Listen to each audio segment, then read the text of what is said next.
But it seems perfectly reasonable to have a group of council members, majority and minority leader, and frankly, any other interested council members, come to a Charter Revision Commission meeting and confer with the Charter Revision Commission with the idea that then the commission would be in a position to issue its final report prior to your March meeting. It's a condensed version of the longest possible sequence of events that the statutes allow us, but it works, or could work, certainly. Thank you, Mr. Chair. Mr. Clerk Counsel, you said hash out. Does that mean we construct the language on the proposed changes this evening? That's your choice. You may simply identify the issues and put your recommendations in any form you like. You could say, revisit the bonding issue with the desire on the part of the Common Council to reduce those limits. That would be a recommendation. Or you could say, we recommend that you reduce the bonding limits to $1 million per project and $2 million in any given fiscal year. Or you know, substitute whatever numbers you like. But it would be in the form of, we recommend. Yes. All the statutes requires that you either make recommendations or you don't. It doesn't describe the nature of the text, the format of these recommendations. That's up to you. So the language needs to be very specific. No, I'm not saying that. I'm saying you may choose to make it specific, or you may choose to make it general. Mr. Granta, you say, I would like to refer this back to the Charter Revision Commission for further review, and leave it as vague as that, referring to like a bonding issue. If you were to describe the issue and say for further review, that's a recommendation. It doesn't provide much guidance, but it's a recommendation. Could I say, take a look at 6.3 and revisit the language? I mean, can I be that general? I think you can. Sugary? Thanks, Mr. President. Just to clear my mind, are we formulating the questions that would go to the voters tonight? No. No. After the final report is issued, then the final report of the Charter Revision Commission back to the Common Council, then you will vote to accept or reject anything in that draft report. You could jettison particular sections, accept the whole thing, throw out the whole thing, and then decide how it's to be presented to the voters and when. Well, I'm making an assumption that it will be next November, but it doesn't have to be. It can be any time within 15 months, and in one or more questions. Thanks. Mr. Levy? Through the chair of the Corporation Council. Let me understand, the expedience here comes not by changing really the procedure, but somewhat of an agreement by the council, not if it came up on the meeting of the 17th, that we wouldn't get into any great debate at that time. We would take the recommendations that come out of this committee and just adopt those recommendations and send them back to the Charter Revision Commission. So you're really going back to the governing body. But it's a kind of an informal type of thing. The members here would make their recommendations tonight and we could speed it up. That was the recommendation. So we're not really changing a lot, just. No, we've had committees of the whole before, and that's what they tend to do. They make recommendations back to the council, and the council usually approves them, since they are you. Mr. Sadi? Procedurally would, in order to express the recommendations of the council, to tonight, it can be general, it can be specific. Can it be in the form of a motion to recommend or at the will of the council and to put it to a vote?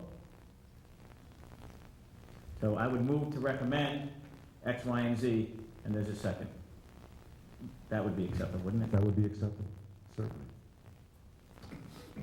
Mr. Trevetta? I'm a little bit confused. The recommendation of the council, but there's 19 of us here. How, the committee, there's 19 of us here tonight. Are we supposed to get together and banter back and forth and come up with one recommendation, for instance, term limits or whatever, and we agree as a body and then recommend it as a body? Yes, the statutes describe two entities. One's the Charter Revision Commission and the other is the council. So then we all, 19 members, have to agree on a recommendation. Not all, this is to be a majority. Majority vote, like you do with everything, yes. Any other committee may do that same thing. It's like an ad hoc. As I said, it would be your board. Yeah. Secret question? Yeah, Mr. Hill? okay. There's a lot of meetings here. We send this back to the Church Corporation Council. We send this back to the council on the 17th. We send some general. Some meeting within the next 15 days. That's Yes. the council approval.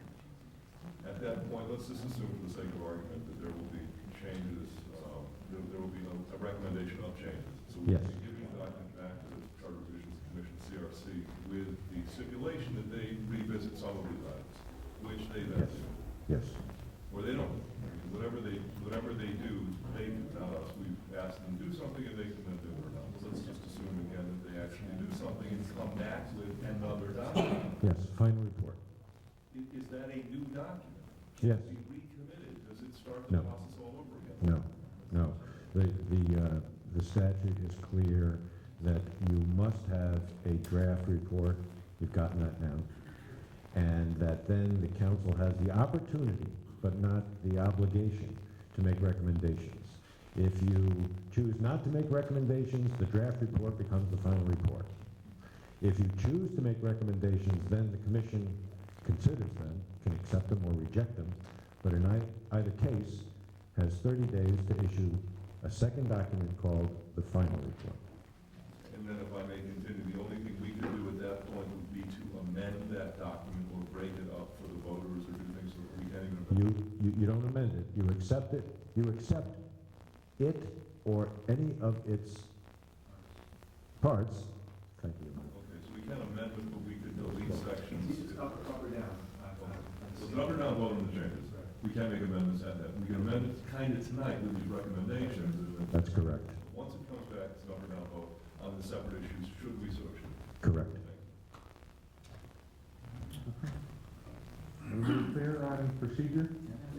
We will have to, Mr. Chair, we'll have to renotice, so, special purpose, and when The meeting of the 17th. and we'll add on this item, but this, as Mr. Lee has mentioned, the vote on the 17th should be some of the functions to identify the issues.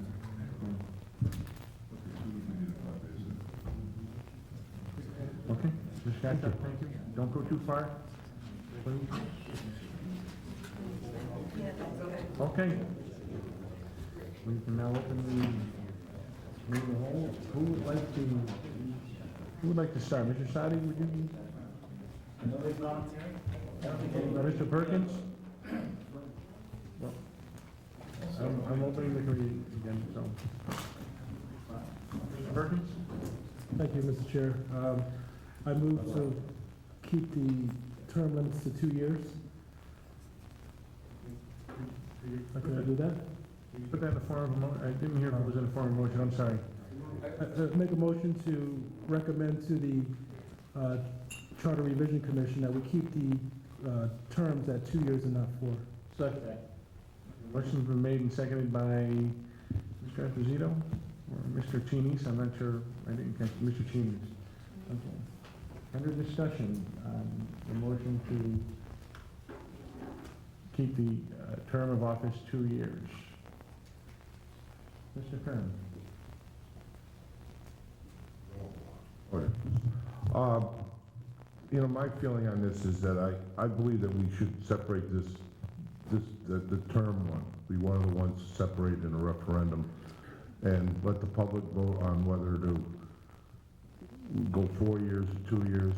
We've got, not that we're gonna be, we have nothing to lose, because if they don't want it, they want it to stay the way it is, then let them have that choice. I don't see the problem with just, let it stay in the charter revision, but put it as a separate vote at the voting, time of voting. Mrs. McMahon? I also agree with Councilman Kern. I think it should go to the voters, and that's my opinion. Thank you, Mrs. McMahon. Point of order. Mr. Stein? Through the chair to Corporation Council, because we're gonna have several different issues before us in succession, almost a laundry list of things. Generally, and correct me if I'm wrong, the limitation, or whoever wants to answer, the limitation on individuals speaking. I'm concerned that the limit, if it's 2 times that a person can speak, that I was gonna ask that, I think I'm gonna grant latitude tonight. okay, that's what I was gonna ask. Because of the complexity of the issue, I think I'll just grant some latitude on that. So we can speak multiple times.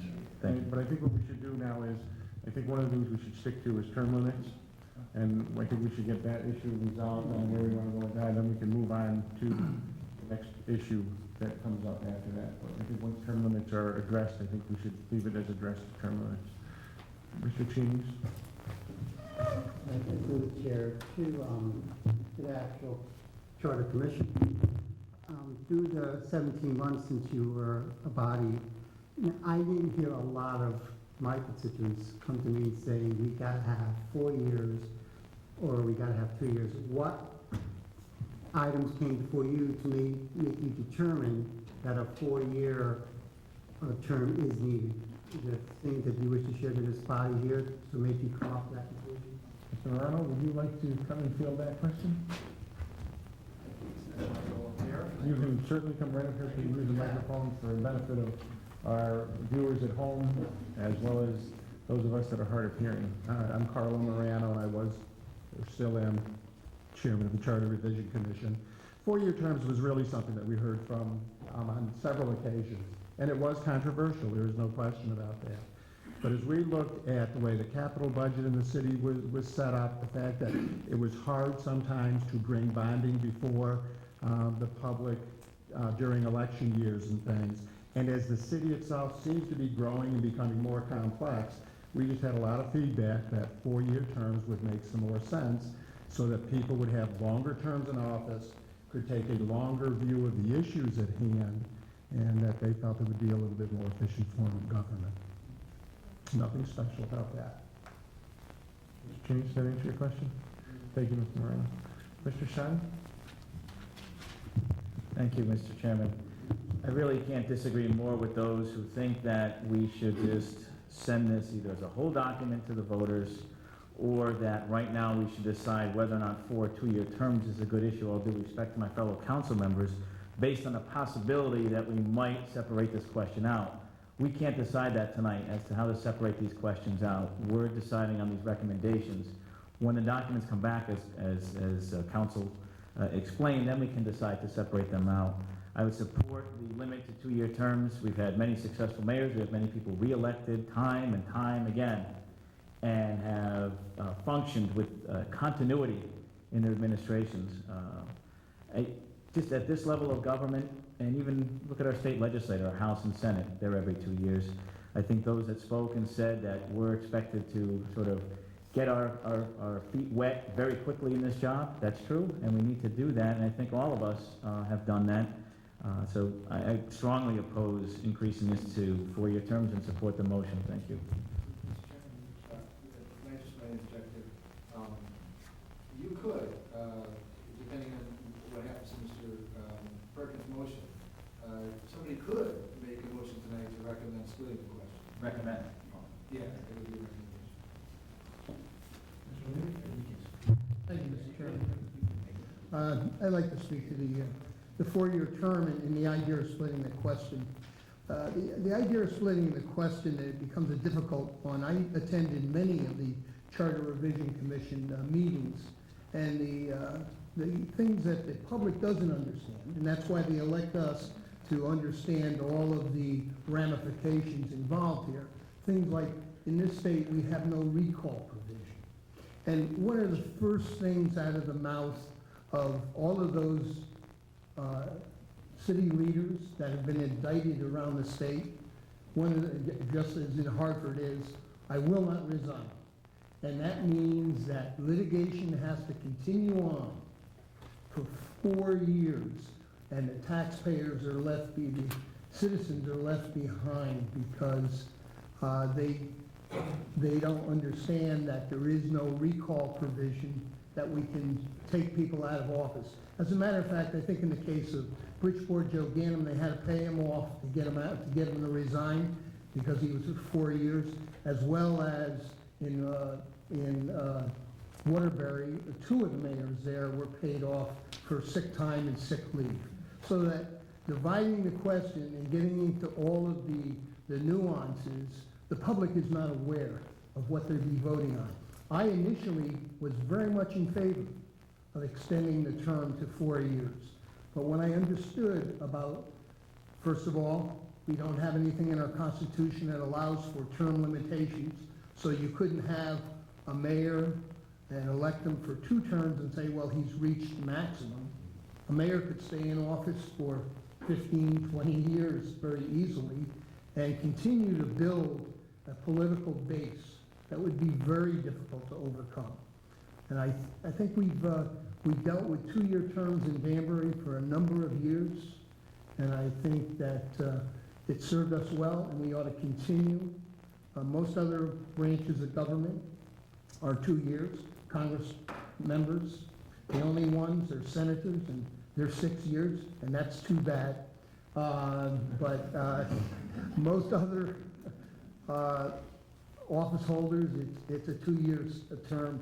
And I think, like I said, we shouldn't divide any of this charter. It should be the whole or none. When we, as a body, should work out the good points and the bad points and make our recommendations to the public, which they put us here for, based on our understanding of what's in their best interest. Thank you, Mr. Levy. Mr. Martell?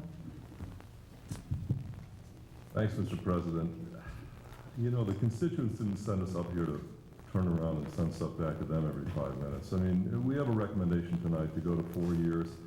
With all due respect, committee to revise the charter. I have not had a constituent talk to me about extending term lengths ever, and I've been in public office in Danbury since the 90s.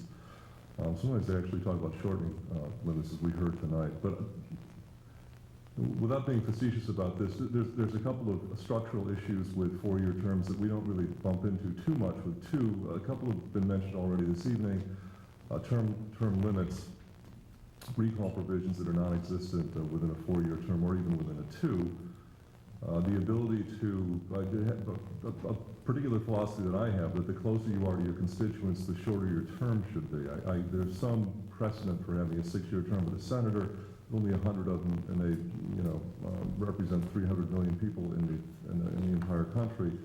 You're on the student council, maybe you ought to get reelected every 9 months. But somebody who is essentially a ward boss in Danbury has no excuse to require a 4-year term.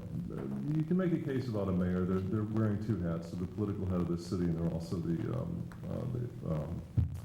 city manager. And in Danbury, we don't separate those 2 positions. So that's actually a big job, and if it's done right, it can require, as we all know, many, many hours a day. But I still think that the 2-year term is the best way to go for this. But there are other issues in this document that bump into the 4-year term. One is, let's see, I think it's section, where my trademark 2 pairs of glasses here, if you'll excuse me. Section 311. This would be the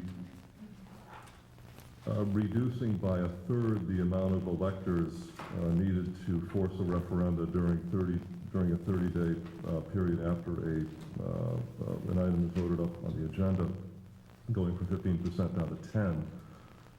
It's my understanding that this ties into state statutes, and I'll defer to Rick or Les on this, but the idea would be that if there was a referendum forced, in some likelihood, they might have to wait for the next municipal election or the next regularly scheduled election to bring that referenda up. And if we went to a 4-year term, I wonder if somebody might have to wait 2, 3, 4, or even perhaps over 4 years for that to come into play.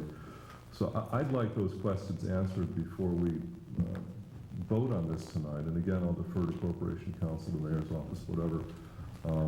But I would be more comfortable instead of breaking up the question, sending it back. The Charter Revision Commission is here tonight.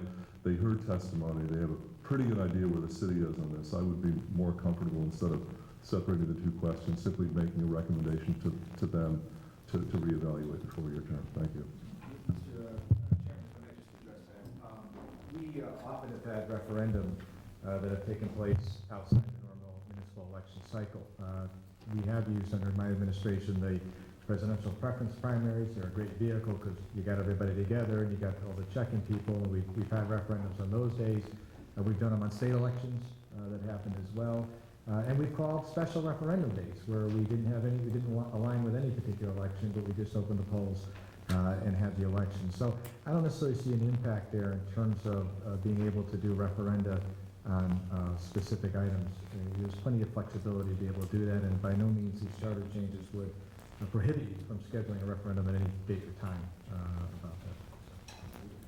If I could follow up, what would be the maximum? Let's say that there was a conflict between the legislative and the administrative, and somebody didn't want this to go to referendum. What's the actual maximum? The state then steps in and says you have to do this now. Sure, you could do one whenever you wanted to, but how long could you wait? Does it have to be at the next scheduled municipal election? Could you not have it at all?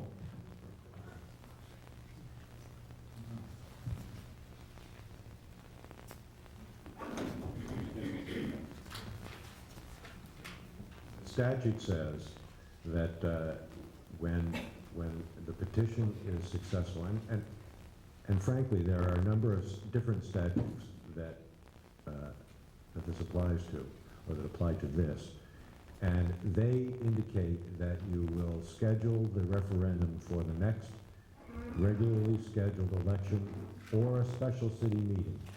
And I don't think that there's a general deadline that's applicable to all referenda. Thanks.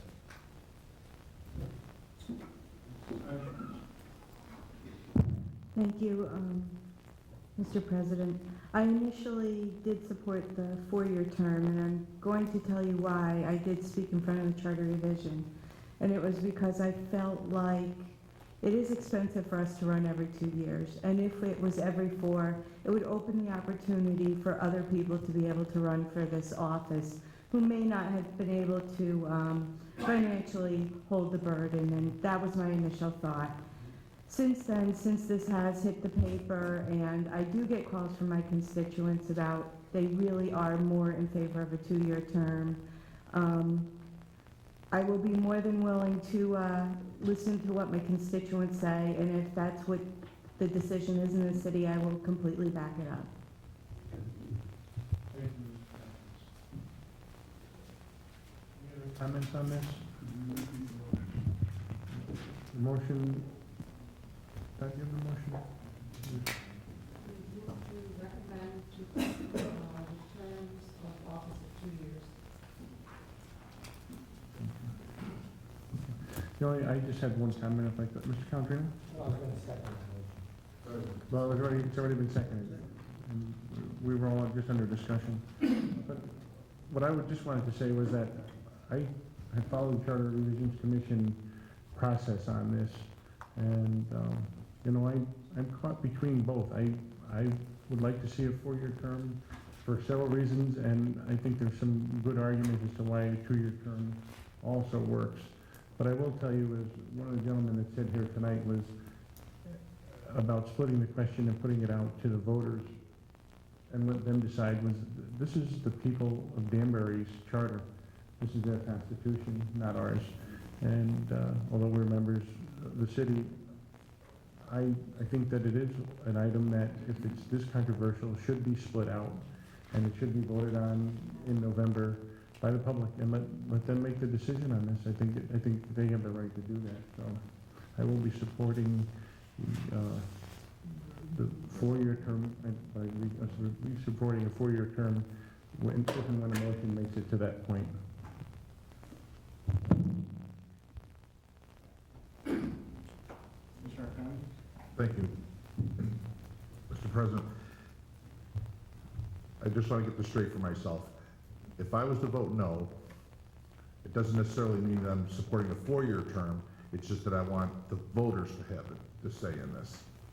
Well, what'll happen is, if you vote no, you'll, Vote no, then we if would the have to. majority votes no, We'd have to have then another Mr. motion. Perkins' motion will fail.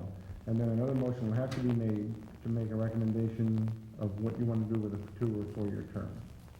And then we would take that up under discussion. Point of order, we don't actually need another motion for that, we can just not have a motion. It would Oh, automatically be- right, but I don't think that we're gonna move from this point without somebody making another motion, because we have no direction to give the Charter Revision Commission. Again, on the point where I don't think we have, we're targeted to split this document tonight, is that correct? Don't we have to do that at the next? We can, I'm sorry. We can recommend that they split that? That's right. Okay. Recommend they split it, and then have us have a vote, bring it to the people. Bear in mind what's gonna happen is that in the end, the Charter Revision Commission is gonna give you a final document. And the call on how many questions to split that into, that's strictly yours. I mean, well, you can have a sense of it tonight, but it's frankly to save you the labor that's involved in considering it in detail and in depth at some later date. In other words, Mr. Rebello, you could recommend them to, Mr. Perkins has a motion on the floor, so you should conduct a vote on that. But assuming that were to pass, that ends the issue. If it were to not pass, and Mr. Arcani wants to make a motion to recommend to the Charter Revision Commission in the final draft to have a split question, based on that, do you want a four-year term? Do you not? You could do that tonight. That issue, as Mr. Gottschalk says, now off the table, and that'll be reflected in the final draft as well, too. That's basically, I thought that was solely our purview, but that's. well, you're getting that direction. And when that report comes back, you could absolutely move to merge it back together if you want. Mr. Levy? Through the chair of the Corporation Council, so I have an understanding. When it comes to dividing questions, when we finally adopt an ordinance, in the ordinance that we adopt as a body in full session, we can, at that time, designate what gets divided. The Charter Revision Commission is only making recommendations on the substance of the charter, not how it's presented or if it is presented to the public at all. Is that correct? Charter Revision Commission is going to give you a document, it's called a draft report, and it's going to contain the various sections of the charter that they propose to you for amendment. What you do with it is your call.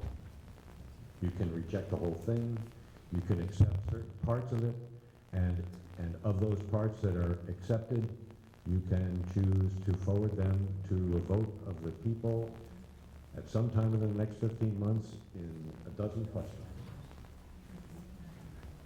Also, by the way, if you reject any of the provisions of the final report, there's an opportunity for the public to, as unlikely as it seems, get a petition drive together to add them back.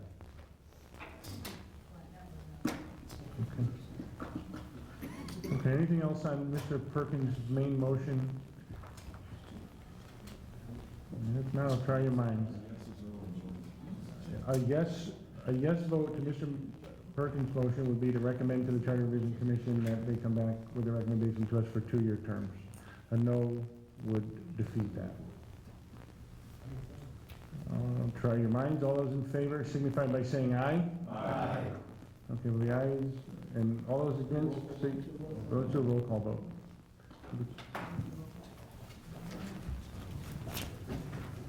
Ann? No. Nagaseth, No. Hallis, No.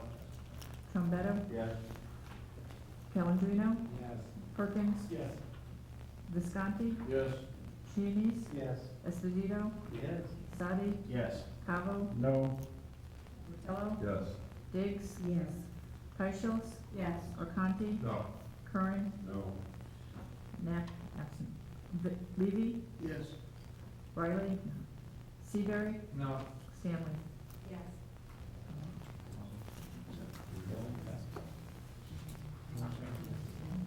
Motion passes by 12 to 7. Next item. Just a pointer, can you just go by the council changes, when you read this, just go by 4-year term, city clerk, council, if any changes, you can just go right down the line. So we're not jumping all over the map. Did Bondi happen to be number one? No, it didn't. Or 4-year terms have to be? Okay. City clerk position. City clerk position next? What's your pleasure, Councilor? Mr. Sadi? Thank you, Mr. Chairman.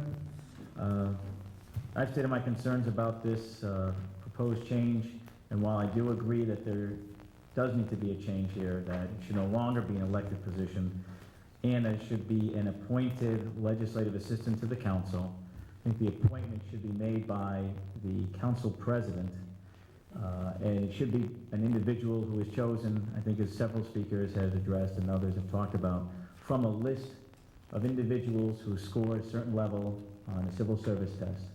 And not only that, but that once the person is appointed, to avoid political issues, that they cannot be removed except for cause, and that then there would only be another one appointed if that person either retired, left for cause, or otherwise. I understand some of the concerns with regard to managing that department and having a hierarchy, but I think that in watching other legislative bodies and watching elected officials and clerks that support that legislative body, that those issues are worked through every day. Also, with regard to the city clerk's position, I don't agree with removal of section 3.3, which is appointment of support staff, which is done seldomly, or to a minimal amount, both because of budgetary reasons and also because of just the hours that are needed or not needed from time to time. That being said, and maintaining a balance with regard to the legislative body having some control over its staff, I agree with the 2/3 needed to confirm that appointment.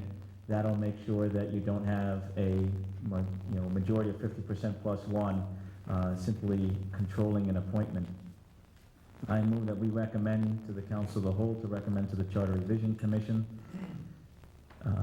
that the office of city clerk, as is presented, let me try to make this motion very succinct, that the changes as proposed be changed as follows: that the appointment of legislative assistant be made by the council president, and that the appointee must be someone who has been subjected to and passed and scored top 3 or 5, whatever the commission may choose, on that list, and that they may only be removed for cause. Thanks. Motion's been made and seconded. Under discussion. Mr. Chairman, I just want to interject, part of that motion may be in conflict with the Municipal Employee Relations Act, as well as Civil Service Rules and Regulations, where we have a rule of 6. The motion was a rule of 3, so perhaps. Like I said, whatever would be in compliance with the appropriate statutory regulation ordinances and union requirements. Right. With that, I would, from my motion, remove the number. The second, will accept that? Yes, I think although Perkins leaving, so I think he's the second. So, yeah, I'll accept. Well, you were second. Mr. O'Donnell? I would, thank you, Mr. President. I was and remain ambivalent about the elimination of the city clerk as an elected official. This has not been a burning desire with me. As you know or may not know, was on the original ad hoc that recommended the creation of the Charter Revision Commission in the first place. And most of my initial concerns had to do with the language buried inside the charter, the very policy wonk stuff. Didn't have much to do with the actual nuts and bolts of running the city. They had to do with the internal document and its internal or lack of internal logic. And this is not something that the CRC chose to address to any great extent. They went in a direction I did not foresee, which brought us to where we are tonight with the 4-year terms, the bonding limits, and the elimination of the city clerk and creation of a legislative position. But I'll accept the will of the commission and this body that the position needs to gain independence.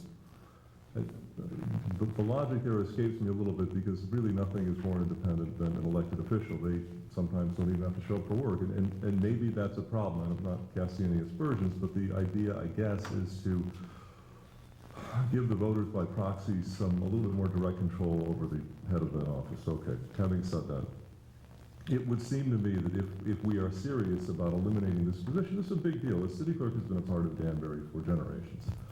It may be a little confusing when people call 311, they want to get a merit certificate, and they're directed to the town clerk, but be that as it may, the city clerk has been an important and integral part of city government forever, at least the 1960s, when the town and city combined.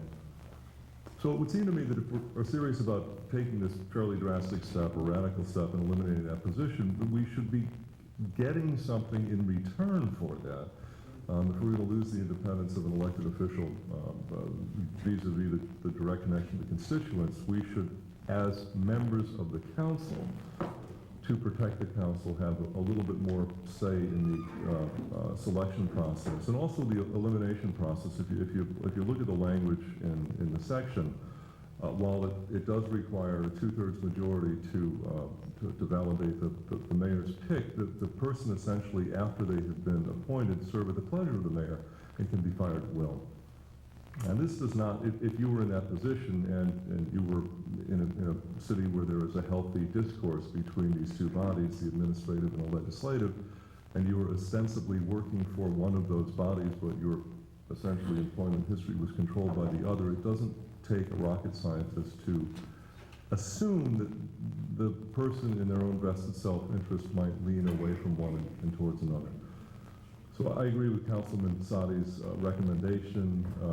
I think that we can leave the details to the commission and the corporation council, but I think the will of this council should take this motion very seriously. This is our staff we're talking about. We're not talking about the mayor's chief of staff or somebody that's working downstairs. We're talking about our own staff. And I think that if we're going to liaise with our own staff, we should be pretty sure we're comfortable with this person and have some control over their employment history. Thank you. Thank you.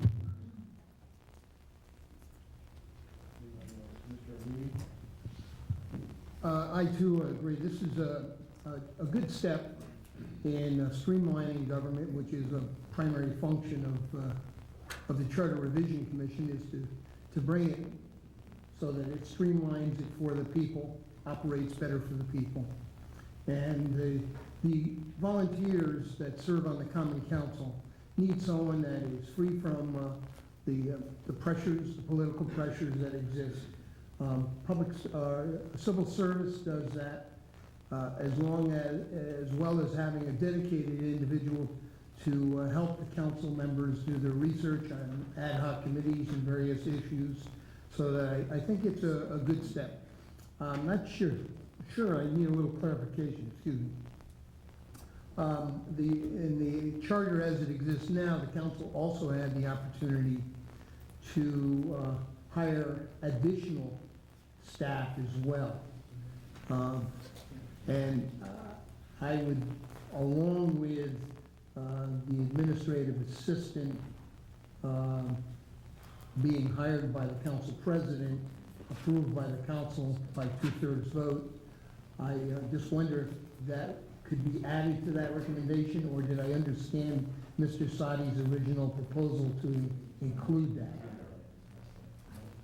Just to clarify, if I may, in response without taking my time to speak, it wasn't part of my discussion, but it was not in my motion, and with the indulgence of the second to the motion, I would incorporate the recommendation that section 3.3 remain as part of my motion.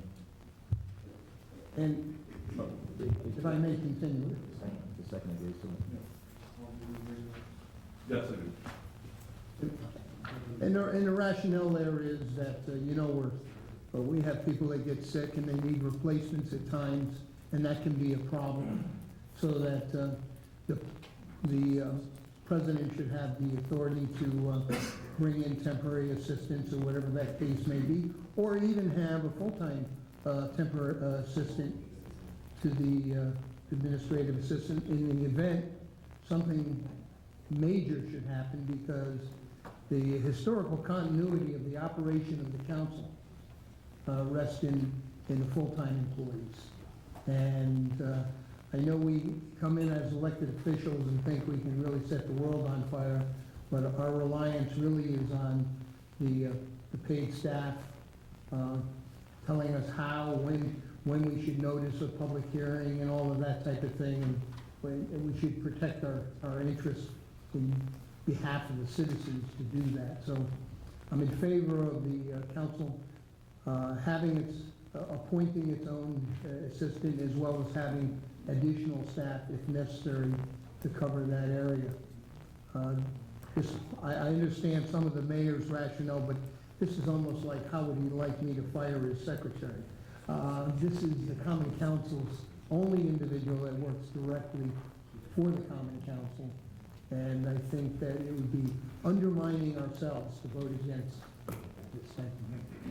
Thank you. Mr. Melton? Very quickly, there are a couple of points I just want to address. First of all, there's nothing in the proposed language by the commission that does not preclude the council from hiring additional staff. Even though it was taken out, there was a very pointed discussion at the Charter Revision Commission that said you certainly can budget for more, you could add more during the budget process, particularly as the city grows, you may need 1, 2, or 3. So whether you add the language now in or out really won't make a difference. The option is always there for the council to do that. I will say also that you cannot arbitrarily fire people in public service. Just because the language says the mayor shall appoint and may remove, doesn't mean you can walk in tomorrow and say, hi, I don't like you, you're fired. Employees have rights. They have more rights than you can possibly imagine, because I go through this every day. And I think you can count on the number of, on my hand, the number of people we've been able to terminate for cause, let alone whether or not it's not for cause. So the layer of protection is always there with somebody, and this image of sort of any mayor coming in and saying, well, you're out of here, you're fired, simply just isn't the case. You just can't fire somebody without having cause. That person has due process rights. They have all kinds of rights before the Connecticut Department of Labor, et cetera, and we deal with them every day. And then finally, the third issue is that on this issue, there is a challenge for us in the sense that there is nobody on site to manage the employee, no matter how good you pick somebody. And we've had situations in the past where we've had runaway employees that really answered to no one. And unfortunately, I'm the one in the building, or my predecessor, or the one before me or after me is the one in the building that has to deal with whether or not the office is open or not, whether or not the proper documents are available, whether or not they're getting the services they need on a daily basis. So the intent here was not to usurp the authority of the council. And let's not forget that the mayor, this isn't Congress where we have, separate legislative bodies, separate executive body. The mayor is the presiding officer of the council. There's a reason why the framers of the charter crafted it that way. It's almost like a hybrid system, because in some towns, the mayor doesn't participate in the council meetings. And, Brookfield, where the mayor or the first selectman runs the legislative body, it's completely different. So the idea here was to create another sort of hybrid system to provide some hierarchy within the building as to who is responsive and answerable to whom. And certainly the council can add staff if they feel that that's necessary. As the city grows and they need more services, or maybe they want somebody just for constituent service, they can certainly add that. They can find the money. Nowadays it's a little tough, but it could be done if you want to do it. A point of order. I believe there's other sections in the charter that prohibit the hiring other than yourself as mayor or the mayor. And that the exception contained within the charter references that point, so that it must be contained within the charter in order for the council to go upon itself and hire anybody. They just can't off. Oh, no, right, I want to be clear about that. You know, you're absolutely right. You can appropriate the funding to hire We somebody. can't hire anybody, you're the primary source. of Well, correct, and certainly if the council's will was to fund an extra position in there, you could do that without the language, or you can add the language in and have the implied powers there too. Either way, it really wouldn't make a difference. But I know that the commission looked at that issue, and there was a lot of discussion about whether you might need extra help in there. You may not be able to get the job done with just one person, and particularly as the city grows. But the real rationale here was, again, to provide a hierarchy within the building so that there's responsiveness when there's an issue, whether it's elected and under the old system, that frankly was not the case, and that was problematic. And let me just say that, you know, the civil service is certainly a good vehicle to be able to do that. There's no problem in promulgating a test and having folks come in and take a test and selecting from the top 6.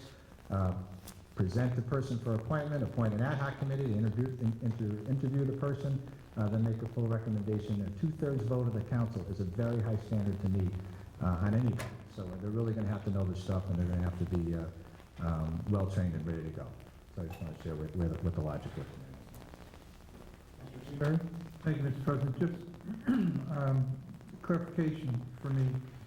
If, according to the recommendation of the Charter Commission, this position would be appointed by the mayor, I guess this question to you, Mayor Brown. When this person would be appointed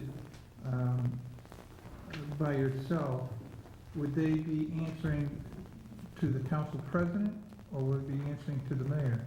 That is a age-old question. That's why I want to bring it up. History in there, I don't know if you want to know. I know that's why I want some clarification. Okay, the objective would be on a day-to-day basis of running the office, they're there on time, the office is open, servicing the public, that would be a function of the mayor. On council business, that would be a function of the council president. So there would be, that person would serve as a conduit between the mayor, who oftentimes places items on the agenda, who oftentimes works very closely with the city clerk to get notifications out to you folks and all that other stuff, and the council president, as well as the council at large, who may need assistance with other work or whatever the issue might be, constituent service, et cetera. So would that be listed in the job description, sir? It absolutely would. The day-to-day reporting would be to the chief administrator of the building, and the common council business reporting would be to the council president.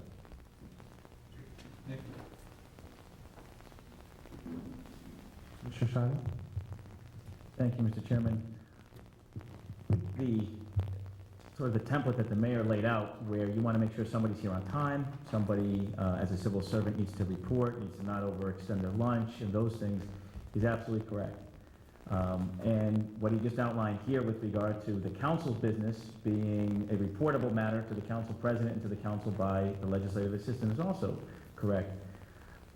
I still think that that can function with the appointment by the council president, and I'll just leave it at that. I don't think those two contract, I think they can be blended. Thank you.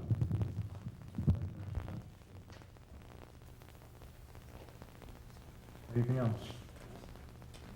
Okay, we might as well do a roll call vote on this as well. Repeat the motion. After you, Mr. Shine? Well, one thing, and I did discuss it with Corporation Counsel, with Attorney Pinter, is that the way I changed the motion in a strict setting wouldn't have been appropriate, because this is a recommendation. Yes, normally there'd have to be an amendment to the motion, but as this is a recommendation, less formal, the motion, along with Mr. Levy's recommendation that was accepted by the second, is to accept the elimination of the position of city clerk and the establishment of a legislative assistant, but that that legislative assistant be appointed by the council president, subject to all the union requirements, statutes, and ordinances. You don't want to make that a union position. No. You do not want- Okay, that's not, the intent is to, so go ahead, appointed by the council president. The individual must pass the civil service exam and score within the appropriate number on that list, and may only be removed for cause, which is currently the case for civil servants. And then finally, to maintain section 3.3, which is the appointment of additional staff as needed. Mr. Calendino? Thank you, Mr. Chairman. You may want to include non-union position in that. Would that do the trick? You know, the problem we're gonna have is the union's gonna make a play for that position. So, that's why it really should be a mayoral appointee, because once you take that out of an appointed position, it's a council appointment, they could very well come in and not make a play for the position. And there'd be not a lot we can do about it. Mr. Visconti? Thank you, Mr. President. I think Councilman Sadi has the right idea and everything, but I think the mayor also has a point that we may not want this person to be a union, to get involved in the union. And maybe perhaps that's something we need to take a look at, as how we can get, if we can get around that part of it. Thank you.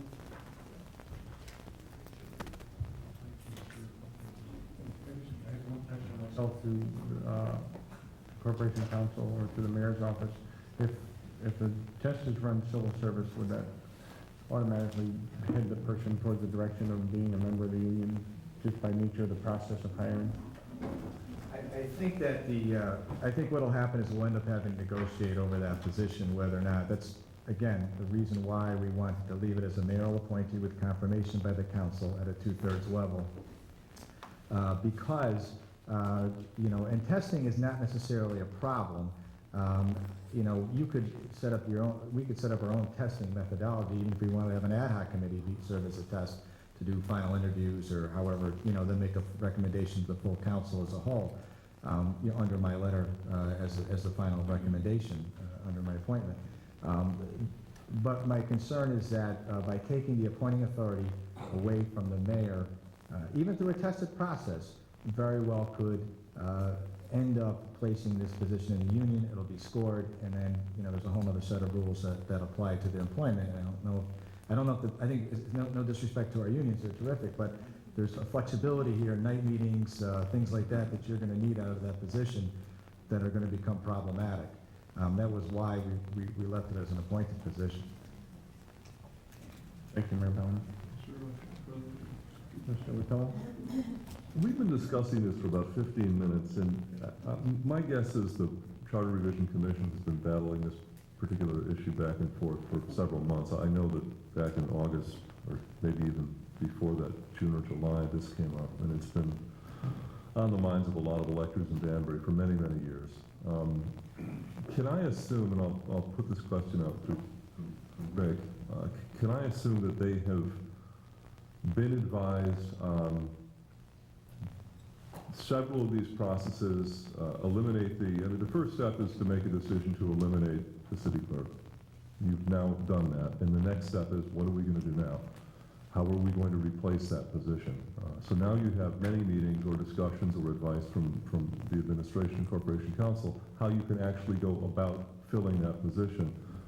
It may be that this motion jumped the gun. I mean, I seconded the motion, but from what I'm hearing, it sounds like we have to come up with in several minutes something that they grappled with for several months. And I would be, if I'm not going to ask the councilman to withdraw the motion, but I would be comfortable sending this back to the Charter Revision Commission to come up with a structure that allows the council to make this selection with mayoral input, but with more input from the council than we have now, but satisfy the issues that the mayor has vis-a-vis unions and things like that. And my guess is that they've probably already determined some of this, or you have some idea where we're going. I'm not all that comfortable dictating to you guys tonight, right now, on the spot, how you have to fill this position. But I'm sure the information's out there, and then what do we have, 10 or 15 days to come up with it? They might be more apt to come up with something a little bit more appropriate and flexible. So I keep hearing, we can't do this, and you got to take that language out of the motion, So have a way at it. The answer is that the Charter Revision Commission did explore various models and came up with this proposal. And once it became clear to me that this was the direction, it fit very comfortably into a mold that already existed. No civil service, mayoral appointment. At that point, I didn't need to explore issues of union representation. If, however, you're going to step into a completely different mold, many of these questions are gonna come up, and they're gonna come up for the first time.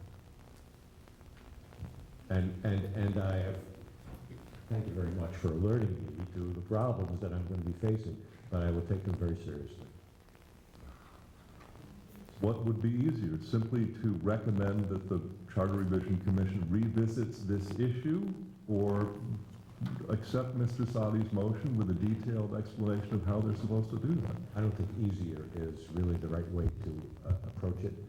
I think the more advice you can give, the more specific your recommendation, the happier the majority of you may be with the result as it comes back to you. You don't have to make your recommendation specific, but then you leave open the possibility that you won't like what you get back. Okay, all right, thank you. Sorry, I just wanted to mention, I just want to share this with the council, whether it's myself, my predecessor, or subsequent mayor, we can never have a system or a situation again where a employee says, I'm not gonna listen to you. I'm talking about day-to-day administrative matter. I'm not gonna listen to you. I don't work for you. I work for the council president. That's a problem in trying to manage this building on a day-to-day basis. We can never go back to that system again, and that's really what the heart and the crux of this is all about. And it's not fair to a future mayor to put them into that position. Now, a lot of it depends on who you put in that position, I understand that, but maybe perhaps, that Mr. Sadi might be onto something by promulgating the list via civil service will provide another layer, if I can work this out with the union, could provide another layer to ensure that really it's the civil service system that's making the appointment under the signature of the mayor, with the obviously 2/3 vote by the council and all the other stuff that goes in there. But you just can't have a situation like we've had in the past, where people say, I work for the council president, I don't work for you. I mean, it just doesn't work for us. And it won't work for me, it won't work for my predecessor, and it certainly won't work for a subsequent mayor. So it's just something to consider. Thank you, Mayor Bowden. I will tell you all that when I went before the Charter Revision Commission, I had asked them to leave the city clerk's position alone. If they chose to rename it as a legislative assistant, that would be fine, but I saw both sides of this issue as being problematic, and I saw that, turning it over to the executive branch for appointment, I saw that as a problem as council president, and I saw also us appointing our own clerk as a problem through civil service and hiring rules, and what happens when a new council president comes on and has issues with the clerk that the previous council appointed, and who is going to want that job for a possible 2-year term, or possibly less if they get hired midterm and get bumped out. So in the end, the process that the Charter Revision recommended seemed to me to be the best at the time. I can totally understand what Mr. Sadi is saying, and I totally believe that the clerk is the clerk of the council and shall and will be the clerk of the council, and especially if it's appointed by the council with a 2/3 majority vote. So I will tell you that I'm not too sure of which side I was happy with. I preferred the clerk being appointed, elected by the voters of the public. And but tonight I'm sitting here and I like Mr. Sadi's motion to some extent. I like the Charter Revisions Commission report and recommendation to some extent.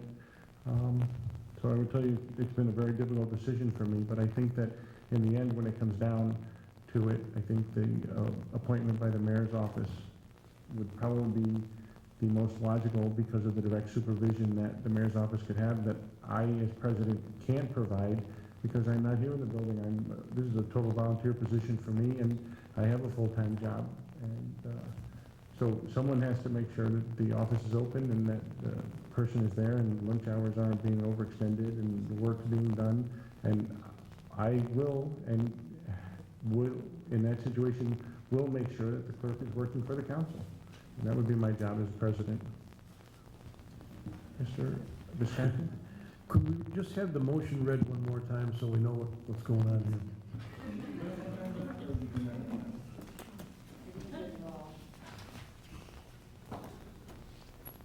To accept the elimination of the city clerk and establish legislative assistant appointment by council president with a civil service exam. And then there's a process and remove for clause and to maintain 3.3. I missed a little part of yours. If I may, as a follow-up, if this motion were to pass, it then gets, I'm sorry.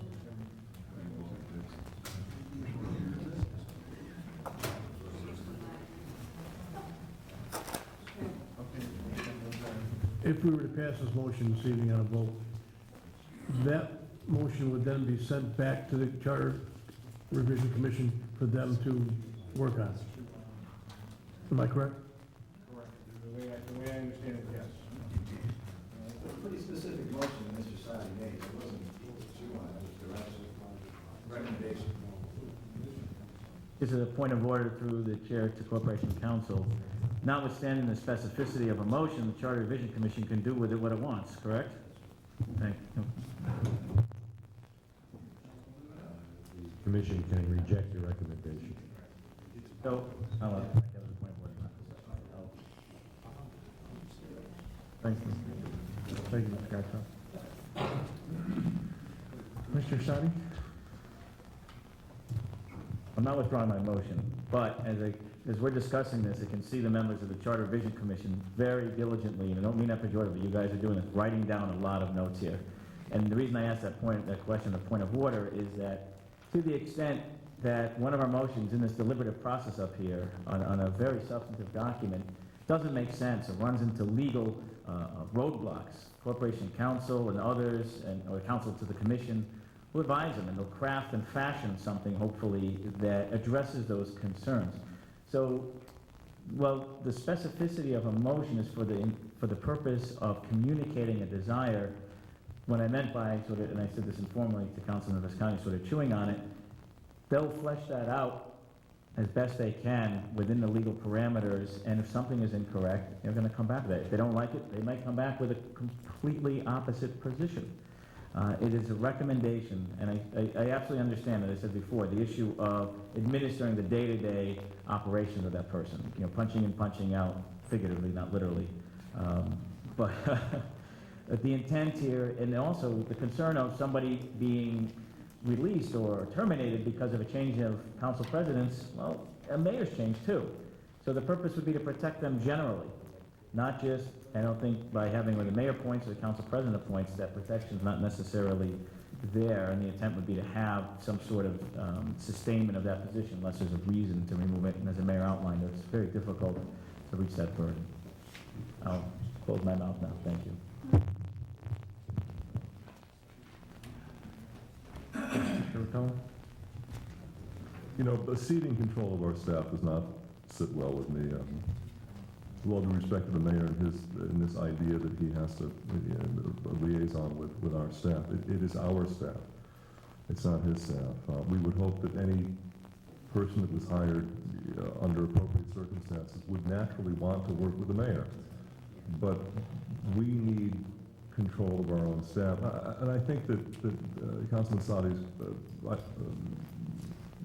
idea was correct in that this is a recommendation to the Charter Revision Commission. They are right here, they are listening to everything that we're saying, and they are very attentive. And I think we ought to let them take a whack at it. We will, by the way, just to remind you, get to vote on this again. This is not the be-all and end-all of this. We're going to send it to them for a recommendation. They will do what they need to do, what they feel they can do. I'm sure in consultation with the administration and the Corporation Council, and it will come back to us for a final vote. I say let them have it. Thank you.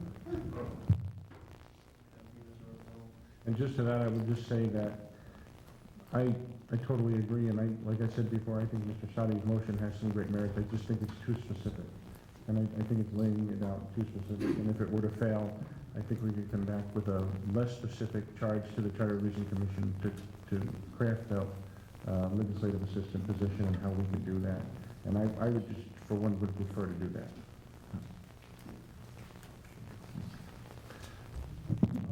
questioned. Any other discussion? Have a roll call vote. McMahon? No. Megaseth? No. Ellis? No. Trombetta? No. Caladrino? Perkins? Yes. Visconti? Yes. Chionis? Yes. Esposito? Yes. Sadi? Yes. Cabo? No. Vitello? Yes. Diggs? Yes. Teichels? No. Arcanti? No. Curran? No. Nat? Levy? Yes. Riley's not here. Seabury? No. And Stanley? No.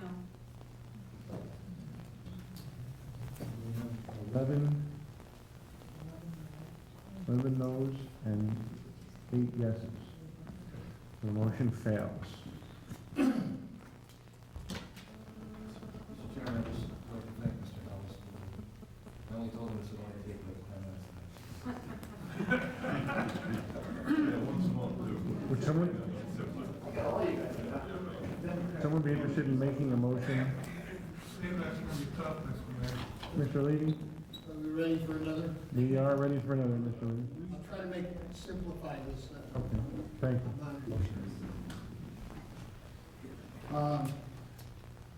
I'd like to see the Charter Revision Commission recommend a different number on the boundary. Oh, Mr. Levy, we were gonna try to stay, if we could, on the city clerk to come up with Well, then we just go over. Yeah, I think Mr. Levy, I don't think he did another. Okay.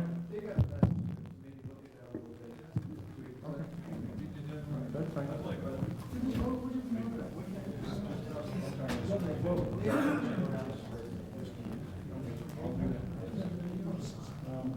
going to move on to the non-referendum borrowing.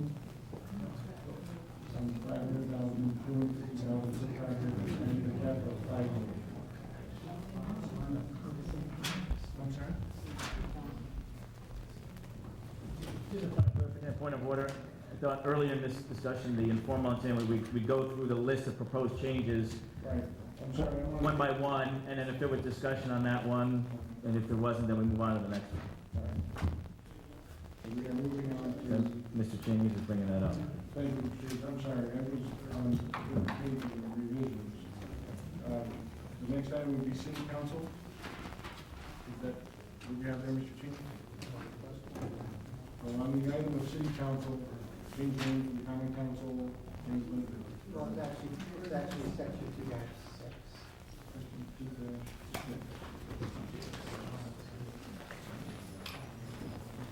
Technical, we're talking about technical changes. Some of us are working on different documents. Okay, I'm sorry, yeah. We're talking about technical changes next. Okay. So the next thing would be the public speaking session. No. Which list do you want? I'm trying to figure out right now, Mr. Chief, who's going to kind of look at that? I'm seeing what we're on the floor. I'm sorry, I did. Okay. So let's go to city council. December 8th.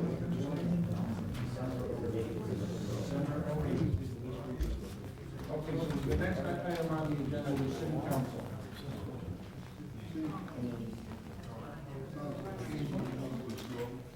Okay, on city council.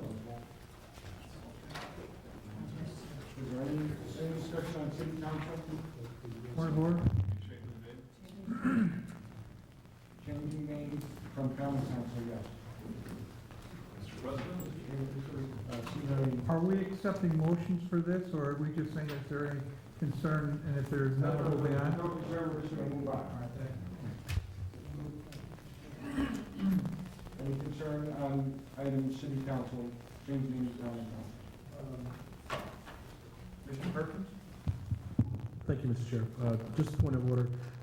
Since some of the sections overlap, we'll just take into account that, for instance, to overlap since the parts of the city council. Which parts are you referring to, Mr. Perkins? Change length of terms and change name?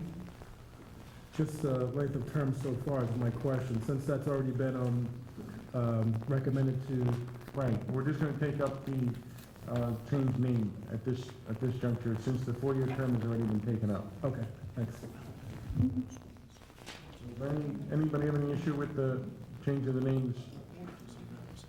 Okay, so we'll move on to technical changes. Okay. Took us all a while to get to that page, so tell us. Okay, anybody have any issues they want to bring up under technical changes? Okay. Mr. Chinis? That's where we were 5 minutes ago. Under section 2-6 under vacancies, I know this has been brought up before, and it seems to be, we've been having issues regarding this section of the charter, regarding 40 days, and now they extended it 60 days to try to accommodate that. But it still doesn't address the issue of violation of the charter. But the big issue, the last time we had this issue, was sending things to ad hoc and possible violation of this charter, and this section doesn't address that. So, for example, whether it's 40 days or 60 days, we can still have the same issues that we had just at the last council meeting 1 year ago. This section doesn't address how to stop that from happening.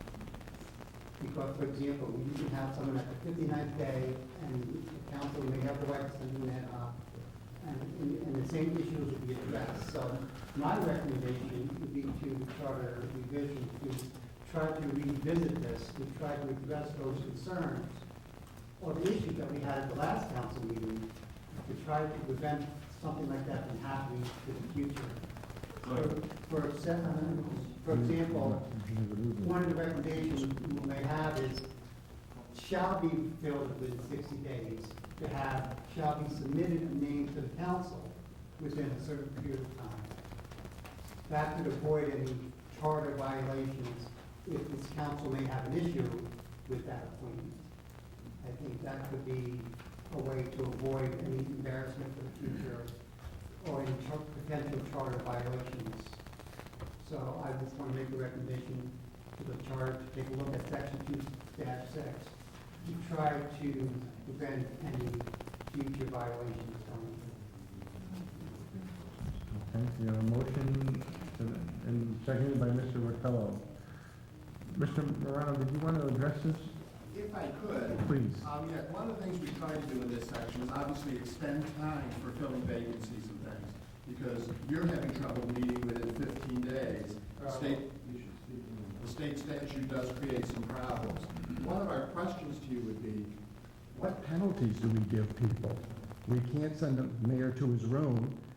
We can't put him in jail. So if you would, give us some ideas of sanctions that we might do, because quite frankly, we couldn't figure out what we might do in that circumstance. So what we try to do is give you more realistic timeframes to solve these problems, but we're just not sure what sanctions we could come up with. So if you've got some ideas, that would be helpful for us. And just follow up with Corporation Council, when it says in here, shall be filled within 60 days, if that was changed from shall, but a name shall be submitted to the council within 60 days. That way the council has some time to deliberate a name, so it's, and that way it won't be a violation if it does go to an ad hoc. Because once a name is submitted, we could do whatever we want, and it won't be a violation of the charter itself. That would be true if the council decided to give itself additional flexibility, greater flexibility than the language is right now. That's one way to do it. There are obviously other ways, but that would be one way to give yourself some flexibility, some room to extend your time if you wanted to. This is why my motion was to allow the charter division to look into this again with assistance. If you have ideas from Corporation Council to prevent any future violations going forward.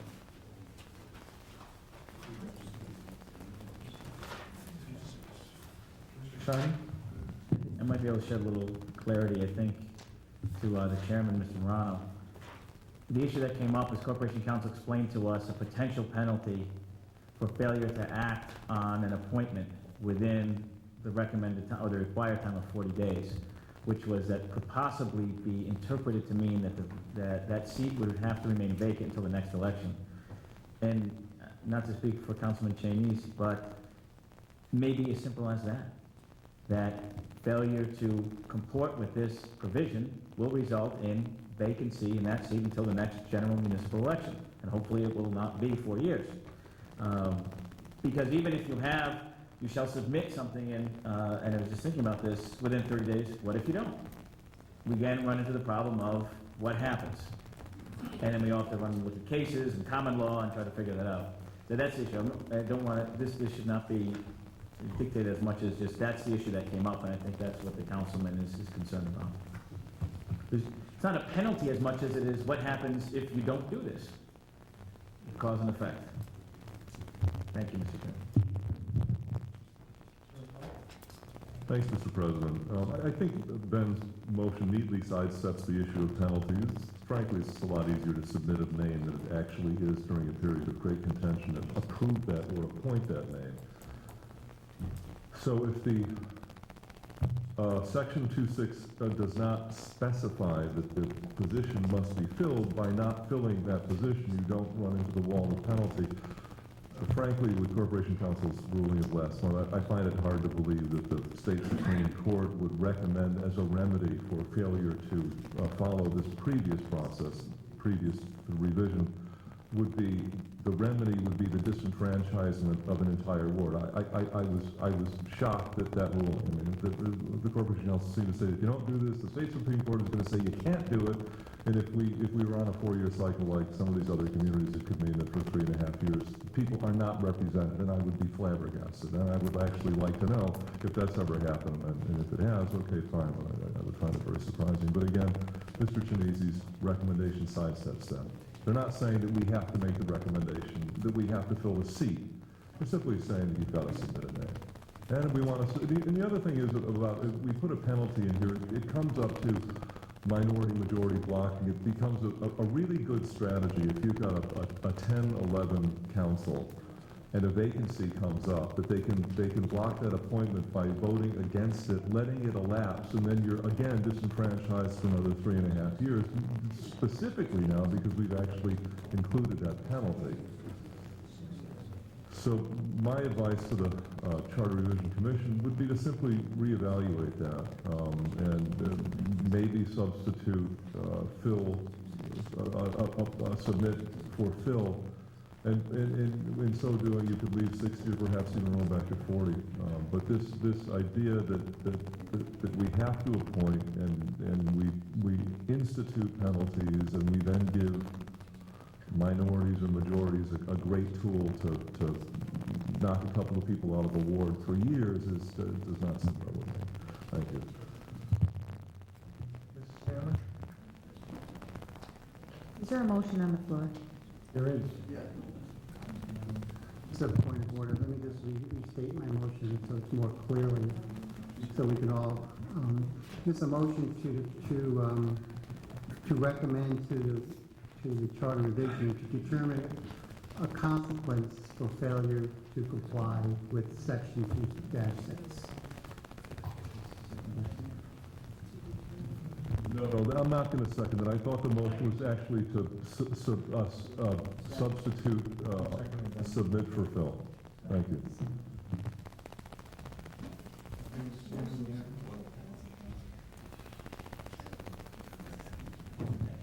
I believe for point of order, the clerks are confused. It is, Mr. Cheney can correct me if I'm wrong, his motion is to recommend the council as a whole recommend to the Charter Revision Commission to determine a penalty for failure to comply with Section 2-6. A penalty is not necessarily punitive, but a consequence of failure to comply. Is that clear? Thank you. Taylor, did you have anything else you wanted to? Okay. What I would say at this juncture is that in my 5 years, almost 6 years on the council, this has only happened twice. The first time, we didn't knowingly violate the charter, and the key word there is that we had a limit of 40 days. And after that incident happened, we realized that there was a 40-day time limit on that, and we acted on that 40-day time limit according to the charter. So I would say that for the two times that this has happened, I don't know that it's that big of a deal. I agree with the Charter Revision Commission pushing it out to 60 days just to give us more opportunity to vet out a candidate. And I would just, me personally, I would just leave it at that recommendation. Mr. Stein? I'm simply trying to codify into law Corporation Counsel's opinion from the last council meeting. Thank you. As a point of information, at Mr. Levy's request last time, our office has provided a written opinion today to Mr. Levy, which you'll see, which addresses what we believe is the answer to that issue that was so perplexing last time, but it's an answer that's framed upon the existing language. It doesn't really address any changes like you're suggesting, Mr. Chianese, but it does address, it gives a legal answer, provides you a legal answer to the question that was on the table last week. Are we ready to vote on this? We need to do a roll call vote as well? Are we ready? McMahon? Yes.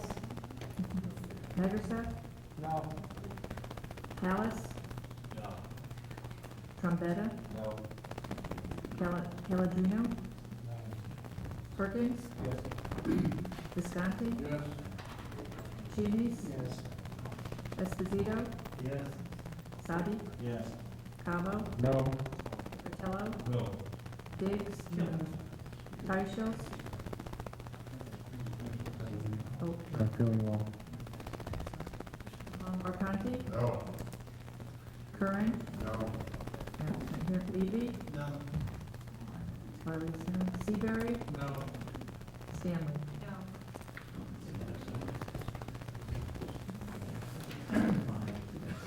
6. 12-6, the motion fails. Okay, moving on. Can we make another motion?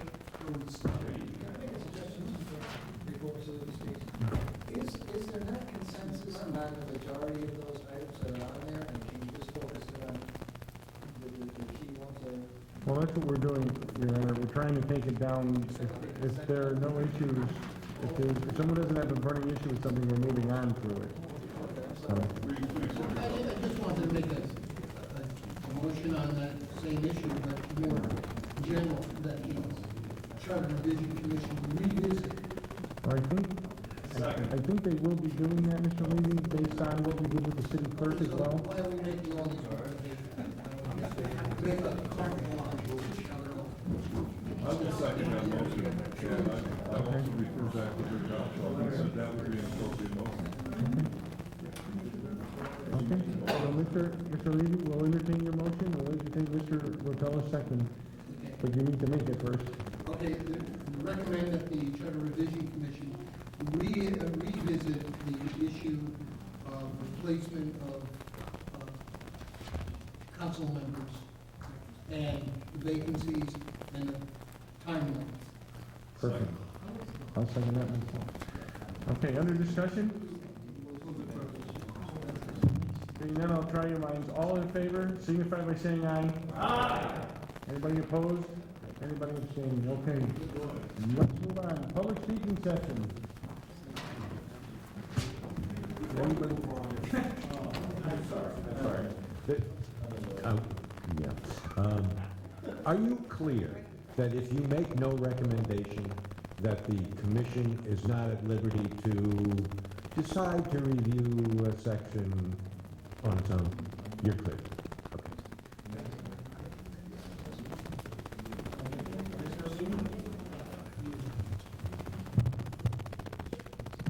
Mr. Corporation Counsel, also through the chair, this is a question, there is nothing that compels the Charter Revision Commission to accept any of our recommendations, only to revisit and alter.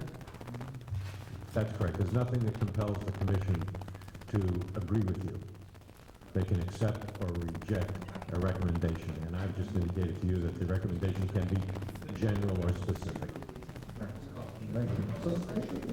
So that we don't really have to be that specific, only have to identify the areas of concern.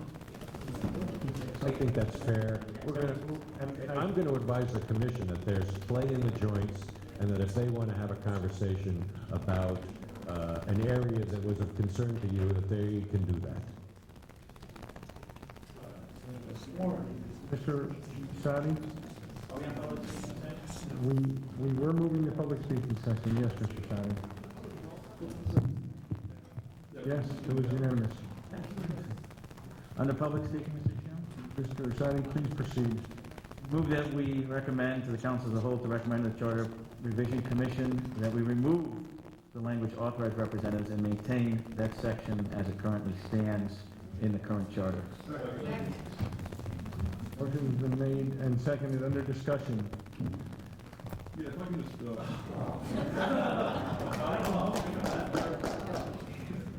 Mr. Chairman, there are two things in this section. One is to allow the presiding officer leeway in the 30-minute time period. The other is authorized representatives.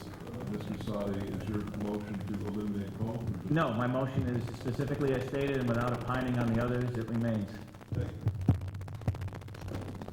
Okay. Mr. Chairman, can I just bring one thing, as an official member of this committee?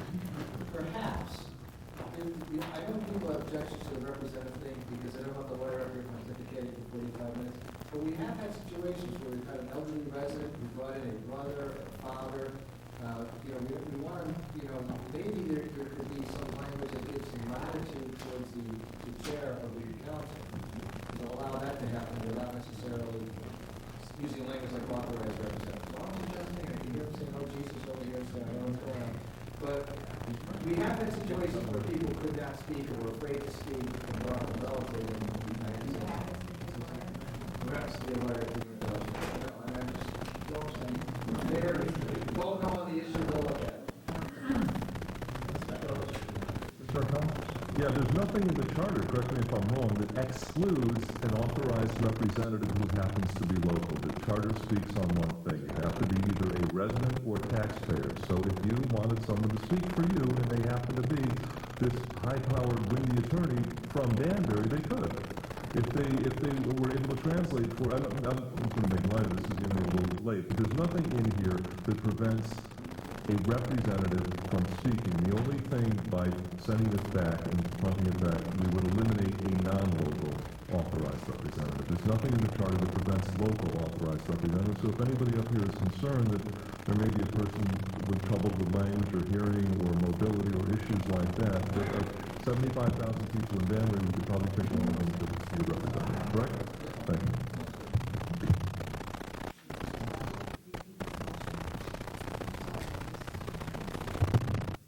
Recommend to the council as a whole to recommend to the Charter Revision Commission that they remove authorized representatives and maintain section 3-4 as it stands in the current charter. Or currently as it stands in the charter, however, When you're ready, Mr. the Visconti. prose is. Keep things the way they are. Everybody clear on that? Mr. Sadi's motion is to remove only the authorized representative being able to speak before the council. Keep section 3-4 as it relates to that provision, not the discretion to be given to the council president on the 30 minutes. That remains. Try your minds. Any other discussion?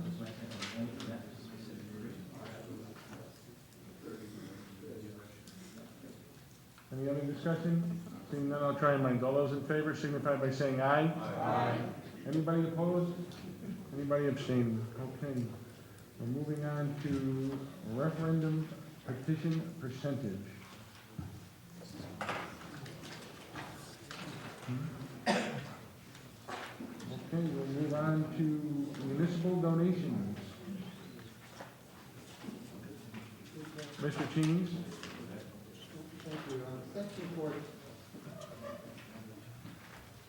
Section 4-2, I think it was brought up this evening by a member of the public regarding this provision on the donations of $1,000. And the concern that he has, the concern that and I'm going to raise now is, has the commission gave attention to what happens to the donations of someone who gives $900 every month.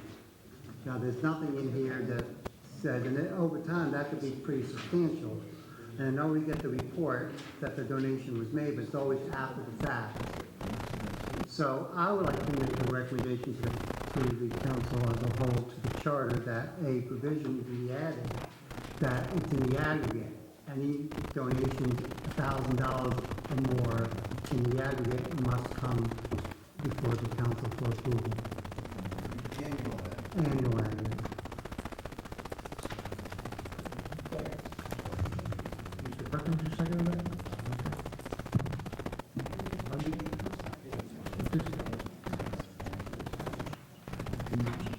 The motion was that the donation aggregate annually cannot exceed $1,000. Am I correct, Mr.? Oh, okay, if it does exceed $1,000, it has to come annually, it does have to come back to the council for approval. Okay, everybody clear on that? Anything under discussion? Mr. Seabury? Thank you, Mr. President. I gotta tell you something. When we address, at our council meetings, when we address the donations, it doesn't take a lot of time. People are recognized for their $25 donation to the senior center or to some other thing. And it's on TV and people around the city say, oh geez, I didn't know they did that. I think it's a good thing. I think it's a healthy thing to recognize the fact that people are donating to their city. And I don't think it has to be $1,000 or $1,001. I think it's a good thing. I know. Thank you.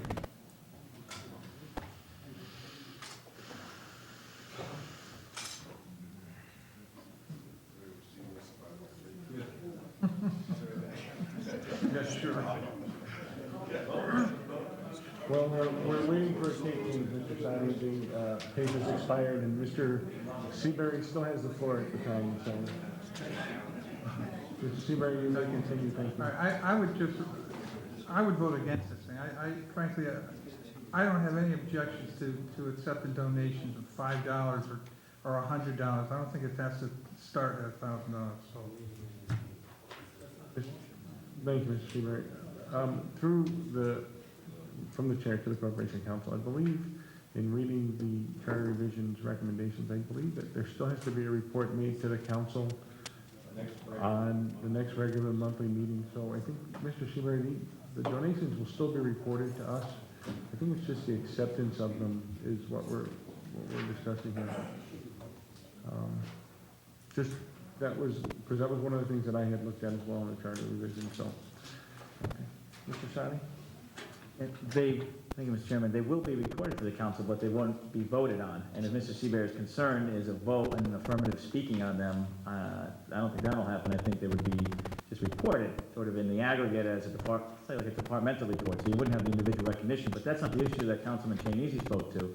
And if you vote against this motion and it dies, you'd still have to come up with another motion to reject the Charter Revision Commission recommendations, which is that any donation, notwithstanding the aggregate of under $1,000, even if it's 10 $500 donations, would not come to the council. So what Councilman Chianese is proposing here is an annual cap of 1,000. So if somebody makes multiple donations, we'll hit that threshold and then it will come before us.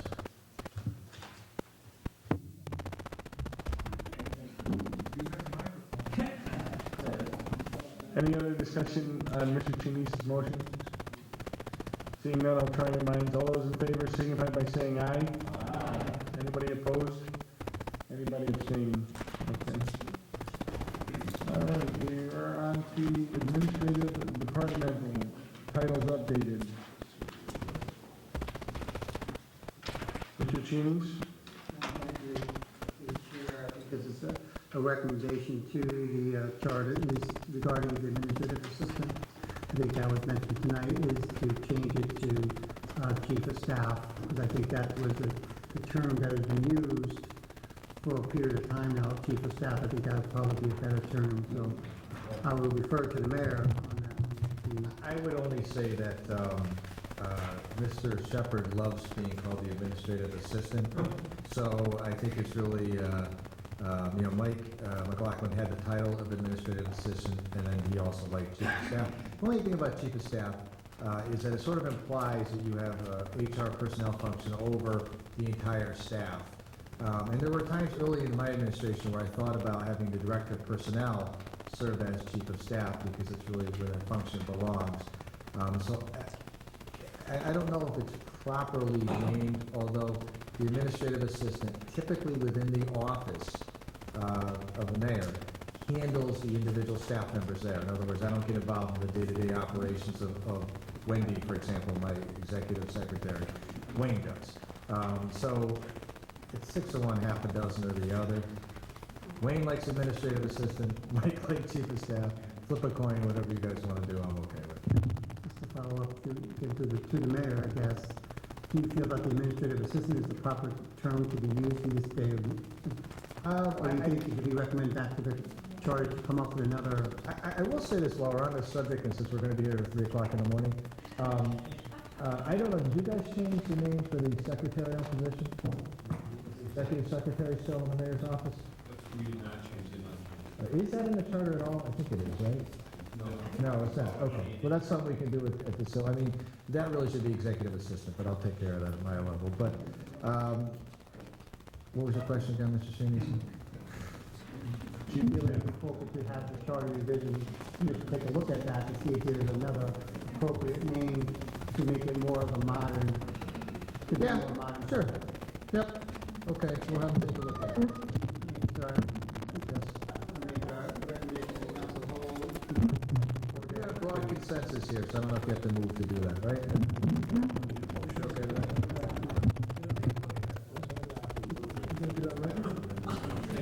Okay, so Mr. Cheese, what is your,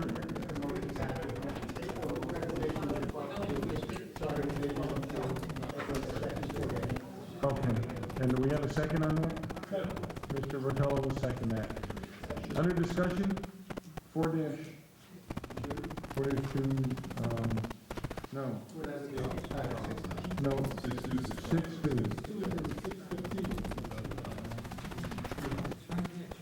Under titles updated, right, Mr. Cheese?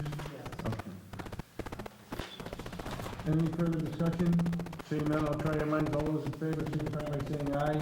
Aye. Anybody opposed? Anybody abstaining? Settlement of claims. Section 6-4. Oh, you did it, I was just going on. Mr. Sadi?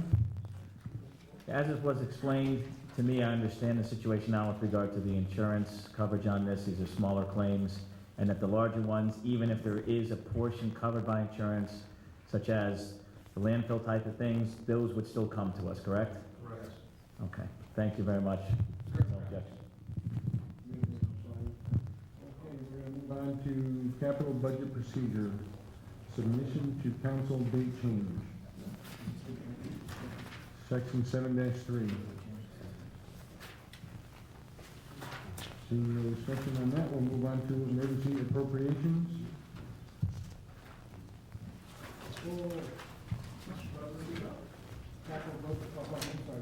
Mr. Rattell? Briefly, Corporation Council, this has come up a lot.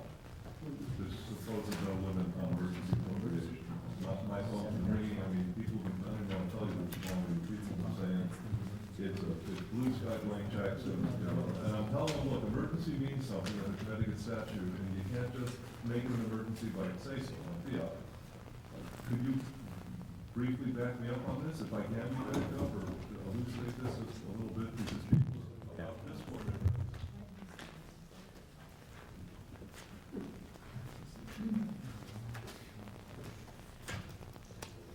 I think the answer depends on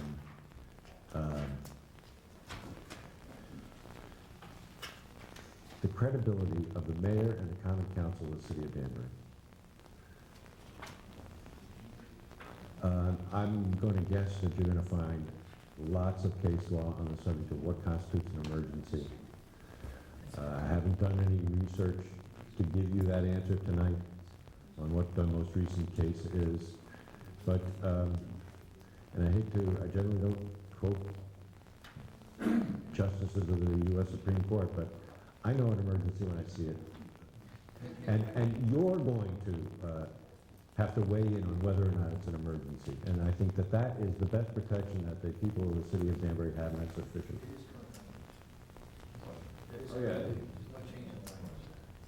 Yeah, the change is to, in my opinion, codify what was intended by vague language that exists now.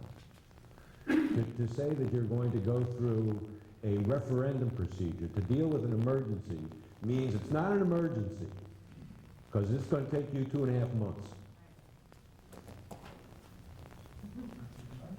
If I may, I would nevertheless support a cap with that kind of ambiguity, and you can set it as high as we want. What will you do when there's an emergency that exceeds the cap? Well, you know, we face this on a fairly regular basis when we bump up against shalls and musts in the charter itself, and we move over a line, and we...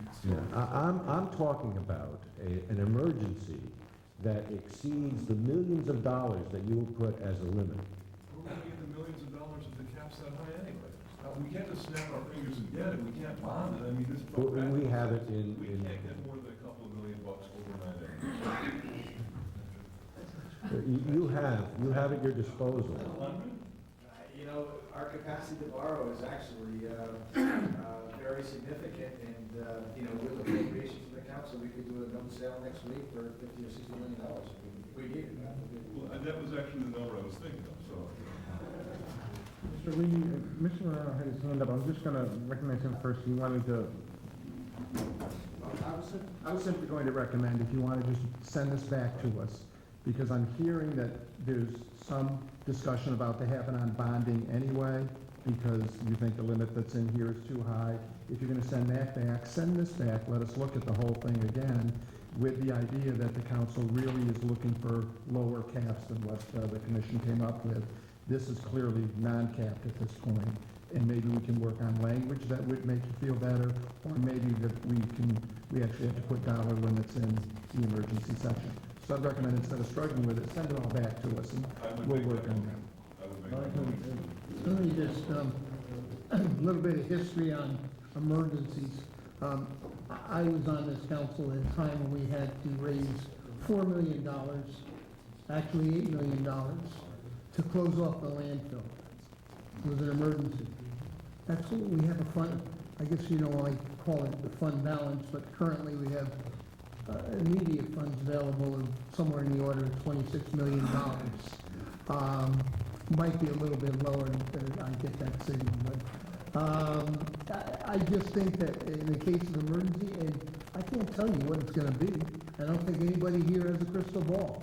But when we have to act upon it, we're gonna have to act upon it. There is accountability and reportability back to the public after you do something as immediate as that. An emergency to you may be one thing, an emergency to the mayor may be another. We all have our values, but I think that we've lived with this emergency portion of the city charter for many years. I actually never really had to use it because we have other instruments that we can do that with. So I really don't see any harm in leaving it as is. On the other issues of funding, then I would have some other questions. Mr. Sadi? Councilman Levy just said, the emergency situation, threatening lives, health, and property, 30, 40 years it's been in place. The only change here, if I'm correct, is that the language is clarifying that we don't have to basically spend everything in our fund balance, everything that we have in reserve before we could do this. We basically have to burn up dollars in our operating account, but then once we did that, if there was an emergency that threatened the lives, health, or property of citizens as determined by 2/3, then we could go forward. So it's the same provision that's been in place for many years. We're just clarifying the fact that we don't have to burn up every single penny we have in a fund balance. That would significantly impact our ability to borrow, as well as many other aspects of how the city is run. And through the chair of the Corporation Council, is that a proper explanation? You refresh my recollection, and that's right on the money. Okay. No, we didn't have a motion on that. So we can just move on. Public improvement assessments. Expanded to include roads, section 7-8 and 7-10.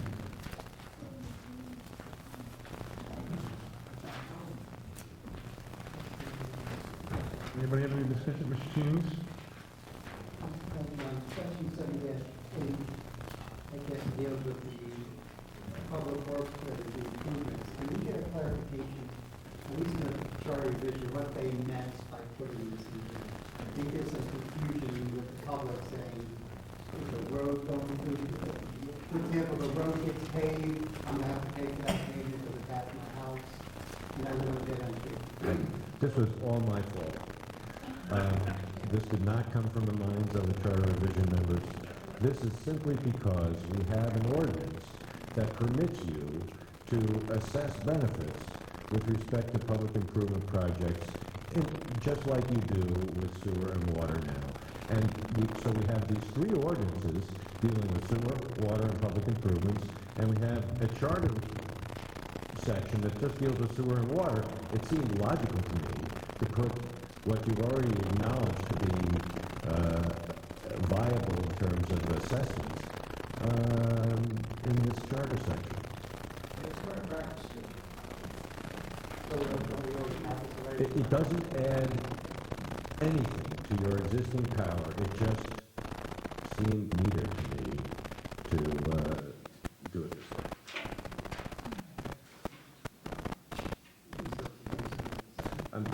If you're still confused, I'm still answering. So how does it, I mean, the public has it where it's, if they get their road paved, they have to pay for it. No. That's Only if they're specially benefited. what does that mean? It means that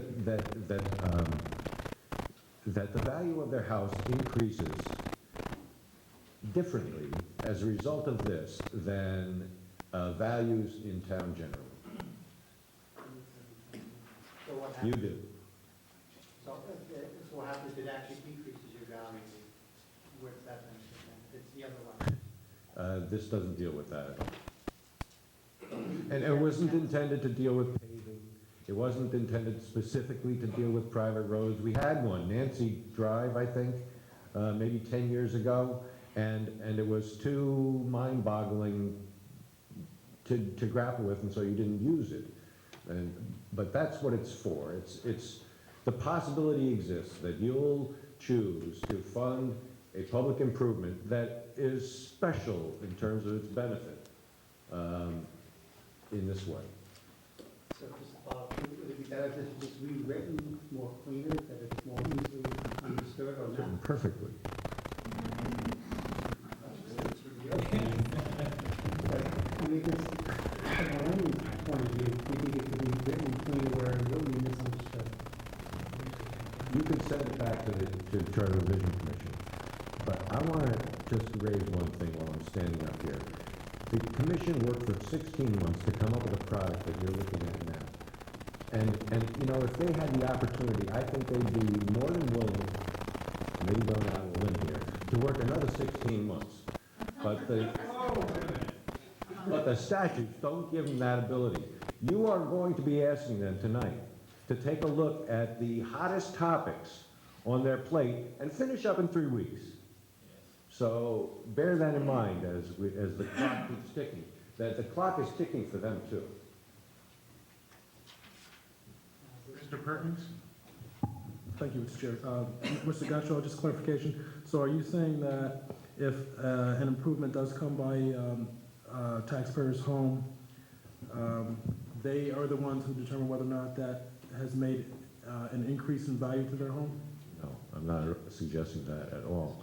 I'm suggesting that the Common Council may choose to exercise rights that already are given to them in the Code of Ordinances of the City of Danbury to assess people for the cost of public improvements that benefit them specially. I'm going to make reference to Cannondale Drive, because I know the Brooks are here. If you chose to accept that road, and in the context of the acceptance of that road, you chose to improve it, widen it, install drainage, and pave it, and the price tag came to $1 million. You could then go through the mental calculation to determine what part of that $1 million really is for them, as opposed to something that's for the public at large. And there would be no scientific method to what you came up with, but you might say it's 90% them and 10% everybody else is going to use Cannondale. And you could then choose to assess that 90% to all of those property owners on Cannondale. That's the way it might work. And they would, of course, come to the public hearing and say, don't you do that? And you might then decide not to.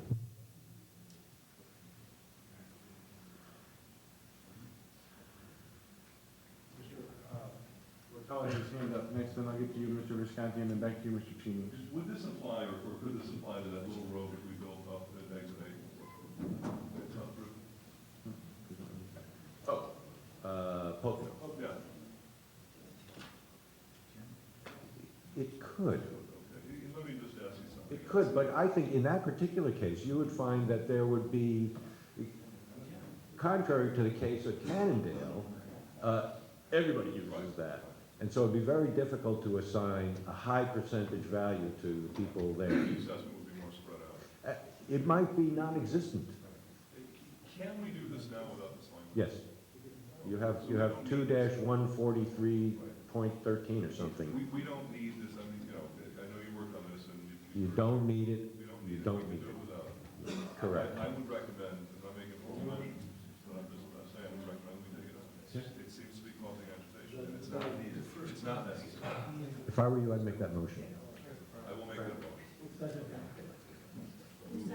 Motion's been made to take the language out. Someone want to second it? I did already. Oh, thank you, Mr. Perkins. Yes. Removing, The new language in 7-8, with the exception of the city and public improvements. New language commencing with all costs of public works. okay, under discussion? Seeing none, I'll try your minds. All those in favor of removing the language from section 7-8 signify by saying aye. Aye. Anybody opposed?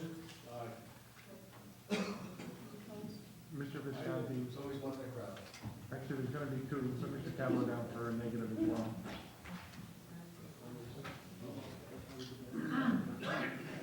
Okay, moving on.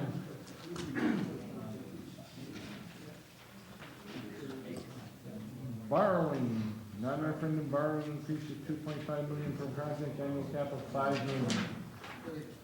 Mr. Levy, you had, I'll yield to Mr. Seabury. I would recommend that this section go back to the charter revision for another look. Second. Motion been made and seconded by Mr. Perkins. Mr. Perkins. Under discussion, Mr. Sadi? Well, it's not part of the motion, just to express at least my intent under this, and there was a lot of discussion on this, including some of the mayor's comments, that the commission should look at it in the context of a per project cap of not more than $1 million, and then an annual cap of not more than $2.5 million, or what they so choose. But that's something that I know myself and other members have talked about now. Some of those numbers are similar to those numbers that are mentioned tonight. Thank you. Thank you, Mr. Sadi. Any further discussion? Seeing none, I'll try your minds. All those in favor signify by saying aye. Aye. Anybody opposed? Anybody abstaining? Mr. Curran is opposed. Please mark Mr. Curran as opposed. Conflicts of interest, wording update, section 8-3.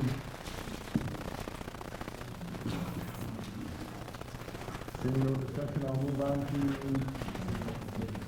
periodic charter review. Mr. I think you're right. I know there's no motion, but I think Mr. Lindy, you have a question on it. Absolutely. Okay. This is a periodic charter review. When you establish a 10-year review, does that prohibit frequent if you wanted to?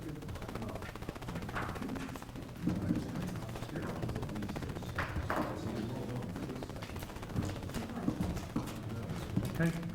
Thank you. Thank you. Ladies and gentlemen, thank you for your patience, Mr. Sadi. One thing I know, I'm sure everybody feels this way, and the mayor and others have said this. I hope the Charter Revision Commission members don't think we're beating on you guys here. Beating you down, but I think we all really appreciate all the hours, and then all the hours we're gonna put you through for the next 3 weeks, so thank you. For all your work. And the attorneys as well. Can't forget the lawyers. I would love to have one, Mr. Got it, ready, second? All in favor, signify by saying aye. Aye.